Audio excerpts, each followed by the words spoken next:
En Égypte, la pyramide de Djéser, vieille de 4700 ans, considérée comme la plus ancienne structure en pierre de taille au monde, a rouvert ses portes aux touristes le 5 mars, après pas moins de 20 ans de rénovation. Le 12 octobre 1992, un tremblement de terre avait sérieusement affecté les infrastructures de la pyramide, également connue sous le nom de pyramide à degrés ou pyramide de Saqqara. Cette ancienne construction est constituée de plusieurs mastabas, c'est-à-dire plusieurs étages. Le projet de restauration, qui avait commencé en 2006, a été interrompu en 2011 puis a repris en 2013, comprenait la rénovation des façades extérieures de la pyramide, des couloirs internes menant au puits funéraire, du sarcophage en pierre et des escaliers de 2 entrées. Cette pyramide a été construite pour l'enterrement du pharaon Djéser pendant la 3e dynastie au XXe siècle avant Jésus.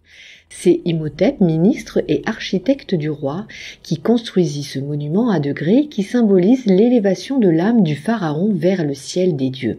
Elle mesure 62 mètres de haut pour une largeur de 109 mètres et est longue de 121 mètres. La chambre funéraire, elle, se trouve sous 28 mètres de profondeur. Elle est la principale attraction de la nécropole de Saqqara, qui comprend également des dizaines de tombes, des pyramides royales, des tombes de nobles ainsi qu'une pyramide de l'Empire du Milieu. Située à l'est du Nil, à 25 km du Caire, Saqqara fut la nécropole de Memphis, première capitale de l'ancienne Égypte. La réalisation de cette pyramide a marqué l'histoire de l'architecture égyptienne, à la fois par l'adoption de la forme pyramidale pour la sépulture du pharaon, mais aussi par l'utilisation de la pierre de taille.